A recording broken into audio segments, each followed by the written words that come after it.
Hello and welcome back to the channel, and today we have a Hisense TV and this is not turning on. It's on a standby red light, but if I click the on button it just flashes and the screen doesn't actually respond. So quite often it's the LED backlights behind the screen that have gone bad. There's typically one or two that are burnt out. So in this video we're going to take this TV apart and replace and fix our LEDs. Now I'm just going to lie the TV on its front so we can begin disassembling the TV. Unplug the main power cable and then place this aside. So we've got to get started with removing the bottom legs. So we use the electric screwdriver to do that. There's only 4 screws to remove, 2 on each leg to remove the legs of the TV. Now that we've got those two off, we've got to get rid of this top panel first before we can remove this bottom panel. Just whiz these off and the first of 3 parts can be removed. And then we'll take these two side covers off. Just 2 screws on each of these side covers and then onto the other side. With this one, we've got to unclip the Wi-Fi card. And then remove these speakers. There's some tape to undo as well. And unclip the plug from the main board. These are just held in by rubber bands.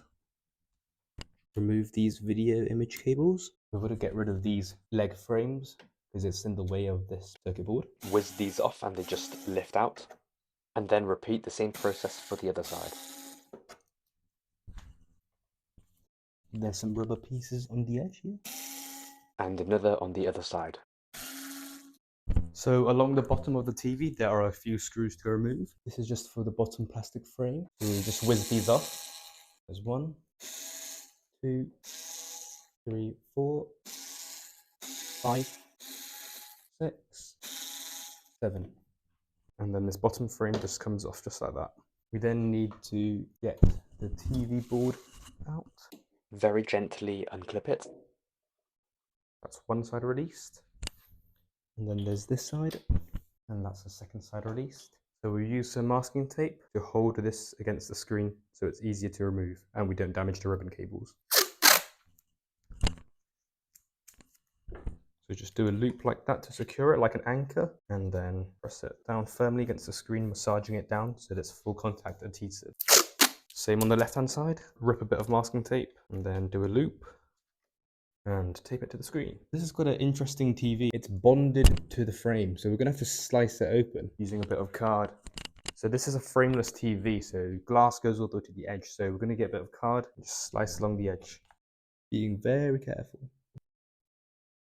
It's actually much softer than I thought it was. Very easy to cut through. You can already see bits of sponge foam coming off. And I'll show you the special glue later that we have to use to bond this TV screen back to the TV. Okay, so that's fully sliced all the way around. So it's time to remove the screen, and we're going to use these suction cups again. Place them down, roughly in the middle, and just firmly press down, but not too hard, and suck it up. And do the exact same on the other side. And then we lift with even pressure, gently. Give it a little shake. There we go. Place it down. You can see that cutting the screen off actually had a lot of foam left behind. So we just pick up these pieces. Instead of using my fingers and getting oil on the screen, I'm going to use a bit of masking tape. I'll just pick it up with this stickiness. This is just picking up all that excess foam that's come off. And this metal frame wraps around the light diffusing panel, so we have to slide it off the bottom. And in order to do so, we're going to have to remove this plastic frame from the bottom. I just want to lift it up to see if there's any screws holding it in place. And it appears there's not, so it's only going to be held on by clips. So we'll use the trusty old flathead screwdriver and pop these clips off. Just like that, you can see it coming off already.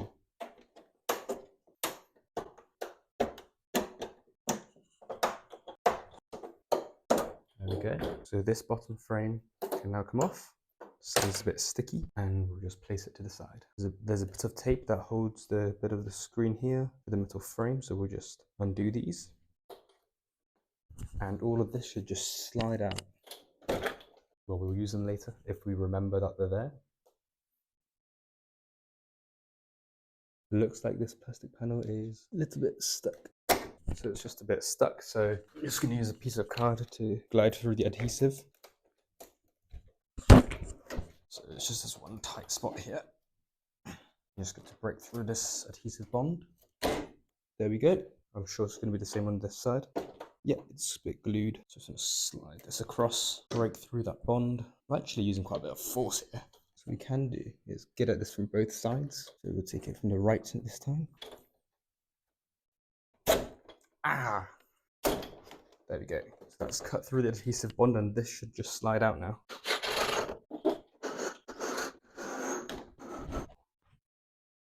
So now we can reveal and see all of the LEDs. We've just got to remove this white diffusing panel sheet and see which is our culprit. So we don't want to damage this, so just carefully remove it. And place this to the side. So there's no obvious signs of damage now, so we just want to use a multimeter and test each LED and make sure they all light up. So here I've got a multimeter and I'll choose the diode setting, and this is going to inject a little bit of current into each LED. So this one lights on, you can see it flash on hopefully. So we just want to continuously check each LED. That lights up, good as that. Yep, that's good. Yep. Okay, so this one isn't lighting up. I could be probing wrong, but let's see if probing the same ones on a different strip works. Okay, so that does work, and this doesn't. So I'm going to get a permanent marker and mark that this one's bad. Like a squiggle there, so I remember which one. And we'll continue along the rest of the row here. And this is another one that won't light up. So we've got 3 LEDs that look like they need to be repaired. So let's start with the first one again and pop the lens off and see if there's any obvious signs of damage. We'll just get underneath it and just give it a little twist. Let's put it off. Can't see any immediate obvious signs of damage. Take you off the tripod. Hopefully that focuses. So you can see it's all green and there's no burn mark. We'll just try once more with injecting a bit of current through it and see if it will light up. Oh yes, it did. Not very brightly though. And check out these other 2. We'll pop this lens off this one as well. And yes, that one actually is damaged. You can see that there's a burn mark on the LED. Let's hover over it. You can see there's that black dot there, so that's a burnt out LED. And then we've got one more over there to check. Okay, so this one does actually work fine. It's just that the light dies out quite quickly. So that means we just have one to fix, that one. And so that I don't mix up anything, I'm gonna double dash line. So let's remove that top row of the LED strips and we'll get cracking with repairing it. So what I'm going to do is walk you through my process of how I'm going to repair this particular blown LED. You can see that it's got a little dark black mark on it, just about above my fingernail. And the way we probed this to test if it worked was negative on this plus, the red, the positive on this plus. And this LED sits across these 2 bits. If I zoom in very close, you can see, hopefully, this tiny little gap just above a fingernail in front of this black dot. You can see 2 different shades of colors on the left and on the right, and then you have a tiny little channel where there is no copper underneath. So this LED takes a positive voltage on this side, the right, and the voltage drops across this LED and lands on this side. So I've got a spare one of these strips, and what I'm going to do is harvest an LED from that. I'll knock this LED off and then solder an LED onto here to bridge the 2 sides. So essentially what I've done is I've cut an LED from a working strip as a spare part, and what we're going to do, place it on top of where it should be and solder these points together. So this point to this point, this point to this point. This will repair our LED strip. Right, so what I'm going to do now is actually show you how I'm going to solder and repair this LED strip. So I've removed the damaged one, but there's still some metal on it. So we need to get some flux on it and remove this metal tab, which is the base of that LED. So we completely disconnect these 2 sides, and then we put in our replacement one and solder this side to that, this tab to that, and this tab to that. So in order to get rid of this a bit more easily, I'm just going to apply some flux. Flux is like what I think really helps with any soldering tasks. So I've applied a little blob there, and hopefully a bit of heat will help us get rid of that. So this is just using some white copper wire braid and just soaking up all of the solder that's on there. Another way we can make sure that this is disconnected is by doing a continuity test. So I'm just going to go and grab a multimeter. So this is a multimeter, and I'm going to set it to beep when there is continuity. So I'm just trying to find the right setting. So as you can see here, it conducts and therefore it beeps. So let's see if there's continuity. No, there isn't, and that's what we want. So now we need some wire to solder the bits on. I'm going to use appropriately gauged wire, so the thickest ones I can find. So this is some red. I'm not actually sure what it's spec'd to, but this is pretty good stuff. We'll just chop off this messy end like that, and then strip off a bit like that. We'll then just twirl this and use that amount. So strip off to the side as well. There we go. And what we're essentially going to do is align this to where that marker is, and then just solder these 2 points like that. We're going to solder these 2 points. We just want to apply a bit of solder onto these 2 first, and a bit of solder there. Put a little bit of flux on everything that I'm soldering now, and that just aids the soldering process. Right, so we've applied a bit of solder on this tip. We'll do it to the other side. Yep, that's tinned now, and we'll also do it to these contacts. There we go. That's soldered on there, and then I'm just going to bend this upwards, try and keep this in position like so, and then solder that down as well. And that's also soldered now. And now we've got this side to do, so we'll grab ourselves a little bit more wire again, should be good, and then strip these ends. So I find a good tip is just twist these ends so they don't fray. And another quick tip for applying flux to these ends instead of dabbing it like that is, because this is pointing sharp, just prod it in. You just poke it in, and you can see other holes. That's because I've done that before. So we'll just place that to the side and also dab some flux onto these exposed copper. There we go. And apply our solder onto the copper. One side done, time for the other. So that's this piece prepared. Now let's add some solder onto copper here. That's a nice ball.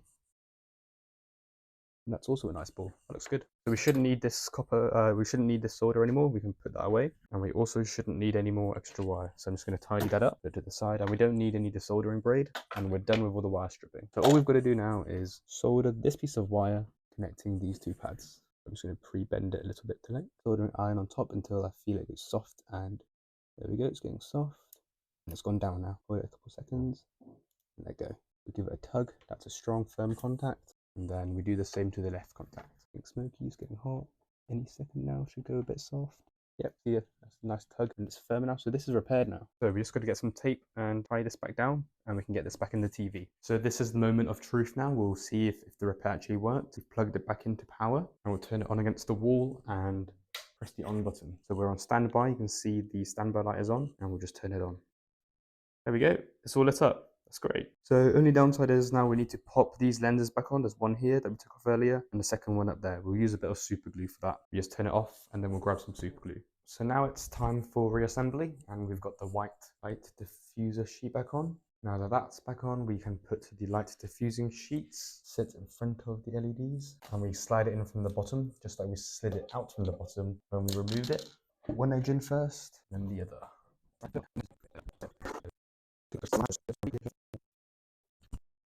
Actually got to put this bottom bracket on first, which I almost forgot. So now that the bottom frame is on, we can put glue on the side, and the special glue we're using is this B7000. I unscrew the nozzle. It's got a needle application pin, so it gives me really good accuracy. So what I'll do is off camera, play with this glue to have a feel for the consistency before applying it on the frame of the TV. Because this is glue and I don't want to get it on the table, what I'm going to do is line some bubble wrap below the TV so none of it spills on and ruins the table. Okay, nice. So what we can do now is apply the glue along the frame of the TV. I'll start off with the top left corner, go across to the right and down, and then do the left side.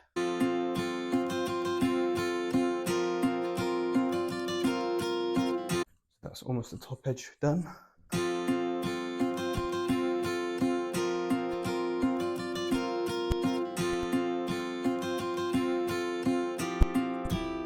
Now we're ready to reintroduce the screen. We'll line up the bottom edge first and rest it against the soft felt pad, and then gently lay the rest of the screen down against the glue. To ensure the glue sets well and bonds the screen to the frame of the TV, this should be clamped down for 48 hours. So what I'm using is some clothes pegs and pegging the TV screen with the frame, clamping it shut around the edge. I'm going to leave this for 48 hours before removing this.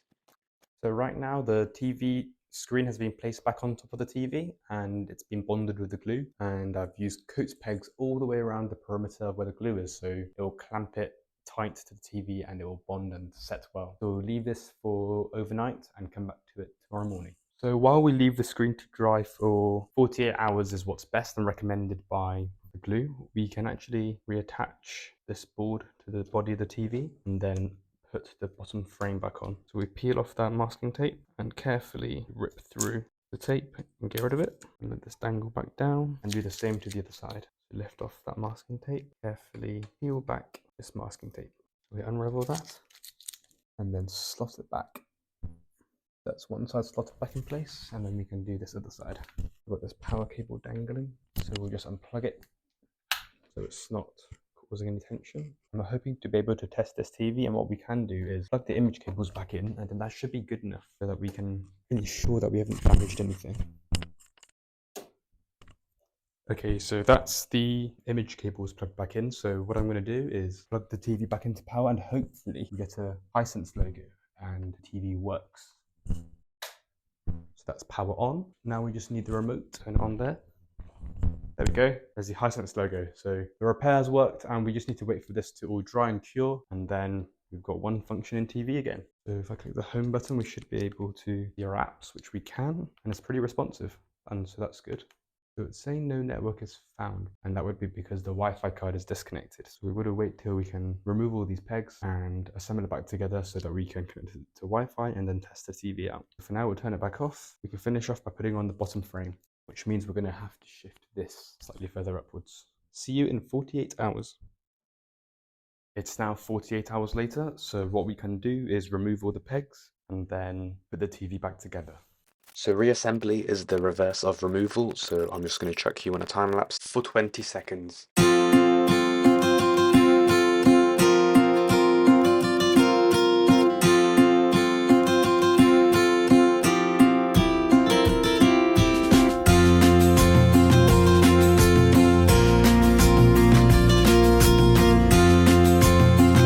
Right, now we're ready to plug the cable back into the mains power and turn on the TV and test it out.